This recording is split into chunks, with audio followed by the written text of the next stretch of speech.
Hello friends, welcome to my channel. আমি ভালো আছি, আশা করছি তোমরাও সকলে ভালো আছো। দেখো ফ্রেন্ডস, আজ আমরা মাছ ধরতে যাব, তাই সকল সরঞ্জাম নিয়ে সকাল সকাল তৈরি হয়ে গেছি। এখন 10টা বাজে।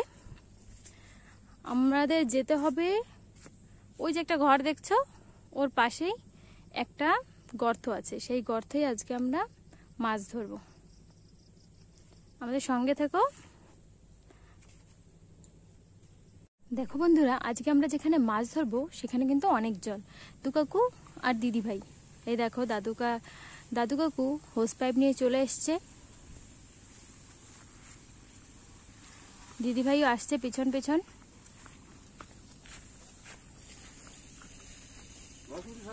চলো আমরাও যাই।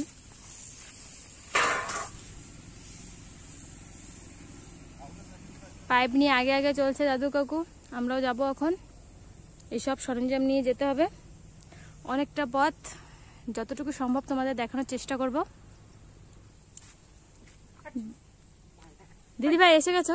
চলো দিদিভাই আমরা তাড়াতাড়ি যাই। দিদিভাই তুমি ওই সামনের গাবলাটা নিয়ে নাও। তুমি এটা নেবে? ঠিক আছে, আমি গাবলাটা নিয়ে নিচ্ছি।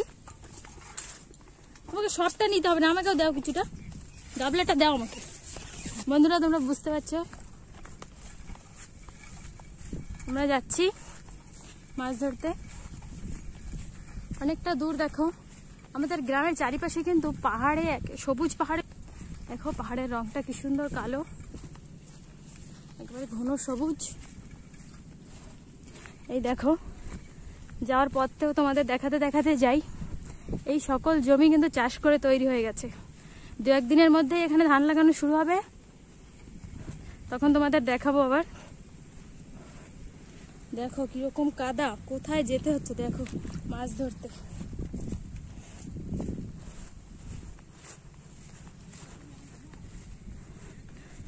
দেখো সবুজ ক্ষেত। বন্ধুরা আমি কিন্তু ছোটবেলার থেকেই এই গ্রামেই মানুষ হয়েছি, গ্রামেই বড় হয়েছি, গ্রামেই বিয়ে হয়েছে, কিন্তু জানো এই সবুজের খিদে কিন্তু এখনো আমার মরেনি। সবুজ দেখলেই যে মনটা যে ভরে যায়, এই যে অনুভূতি, সেটা কিন্তু বলে প্রকাশ করা যায় না। সবুজে মাখা প্রকৃতি সঙ্গে যে আমাদের একটা যোগসূত্র, সেটা কিন্তু বলে প্রকাশ করতে পারবো না। এই দেখো, চলো এগিয়ে যাই। ওরা অনেকটাই দূরে এগিয়ে গেছে, আমি পিছনে পড়ে গেলাম। আবার একটু পরে তোমাদের দেখাচ্ছি। দেখো ফ্রেন্ডস, আমি কিন্তু তোমাদের এই গর্তটার কথাই বলতেছিলাম। এই যে গর্তটা তোমরা দেখছো, এটা কিন্তু গত বছর জমির জল পার করার জন্য ড্রেনটা করা হয়েছিল। নালায় যখন অতিরিক্ত বন্যা হয় তখন জল জমিতে উঠে আসে, সেই সময় এই ড্রেনে মাছ পড়েছে। সব জমিতেও মাছ ওঠে, ঠিক সেরকম এই ড্রেনেও মাছ পড়েছে। ওই দেখো, দেখতে পাচ্ছ ছোট ছোট মাছ দেখা যাচ্ছে জলের মধ্যে, দেখেছো? ওই দেখো ছোট ছোট মাছ কিন্তু আছে জলের মধ্যে, আমি দেখতে পাচ্ছি। দেখো মেশিন সব সেট হয়ে গেছে।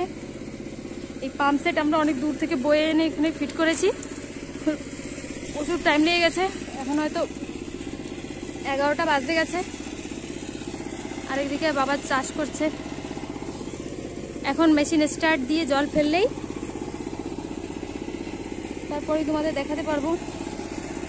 1-1.5 ঘন্টা তো লেগেই যাবে সব জল ফেলতে। চায়না মেশিন দিয়ে জল ফেলা হচ্ছে।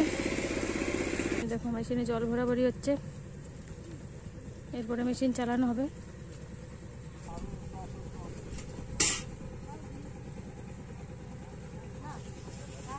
বাবা আসছে, বাবা এখন মেশিনে স্টার্ট করবে।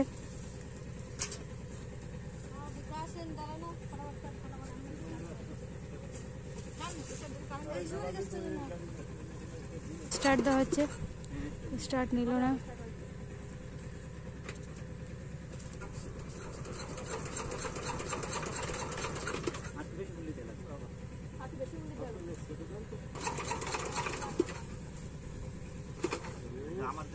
অনেক সময় ধরেই পাম্প সেট স্টার্ট দেওয়ার চেষ্টা করা হচ্ছে, কিন্তু টেকনিক্যাল কোনো ফল্টের জন্য পাম্প সেট স্টার্ট দেওয়া যাচ্ছে না। এখন আমরা একজন নতুন মেকানিককে ডেকেছি, এখন দেখা যাক কি হয়, স্টার্ট করতে পারে কিনা। ইয়েস, স্টার্ট হয়ে গেছে, আমাদের নতুন মেকানিক স্টার্ট করে দিয়েছে মেশিন। দেখো ফ্রেন্ডস, মেশিন চলছে, জল অনেকটাই কমে গেছে, তোমরা দেখতে পাচ্ছ। আর কিছুক্ষণের মধ্যে জল কমে গেলেই মাছ ধরা শুরু করা হবে। এদিকে মেশিন চলছে, আওয়াজ পাচ্ছ। দেখো বন্ধুরা, এখানে একটা শোল মাছ আছে, দাদু কাকু সেটাই ধরার চেষ্টা করছে, দেখতে পাচ্ছ। শোল মাছটা ধরি আনতে পক্ষে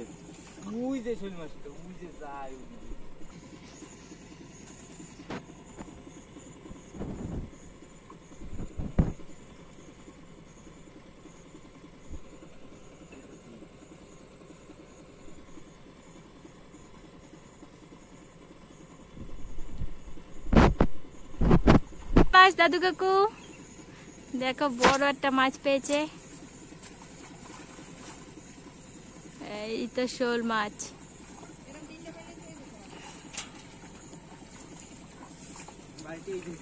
বালতি দিয়ে কিন্তু লাভ দেয়, এই মাছ কিন্তু অনেক ডেঞ্জারাস, লাভ দেয় পুরো, আবার জলের মধ্যে হারায়।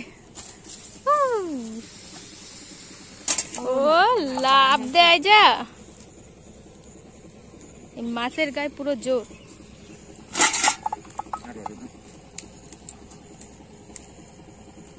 শোল মাছটা বিশালই বড়। ভালো একটা বড় শোল মাছ পাওয়া গেল। কি সেটা?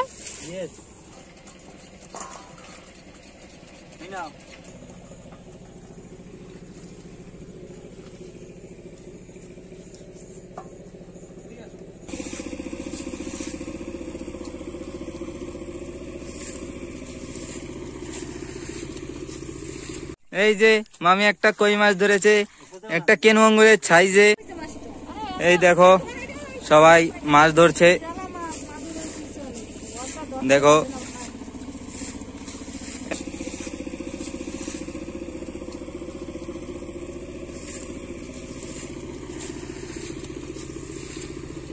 এই তো মামা একটা মাছ ধরে নিল, তাও আবার লাইলন টিকা। এই যে মাগুর, এই যে দেখেছেন, বড়িয়া মাগুর হয়। ওই দেখেন বাউস মাছ ধরে নিল আমাদের মামা, ওই যে সুন্দর একটা বাউস। এই যে মামি একটা কই,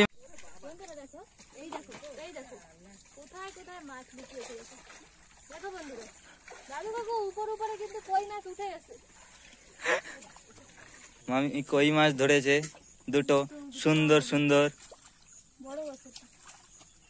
বড়। দেখেন বন্ধুরা, মাছ ধরার কি নেশা। গাড়ি মানে মেশিনে হলো না, এখন বান্দা দিয়ে জল হেঁচা শুরু করে দিয়েছে।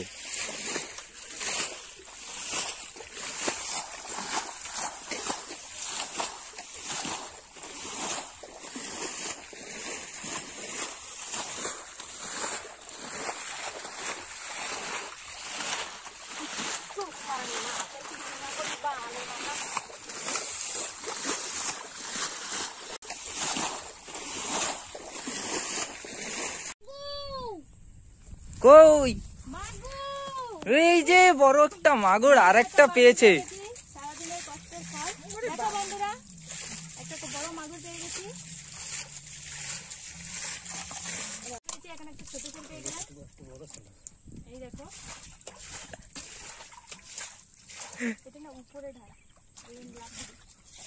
এই দেখেন বন্ধুরা, শোল আর তার সাথে কটা বাচ্চা, শোলের বাচ্চা কটা। ওটা কি মাছ?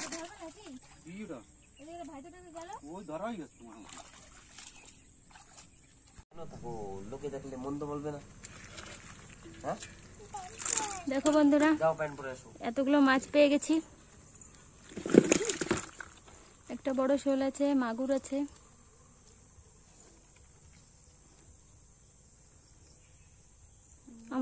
আমার ভিডিওটা যদি তোমাদের ভালো লেগে থাকে তবে লাইক, শেয়ার এবং সাবস্ক্রাইব অবশ্যই করো। বাই।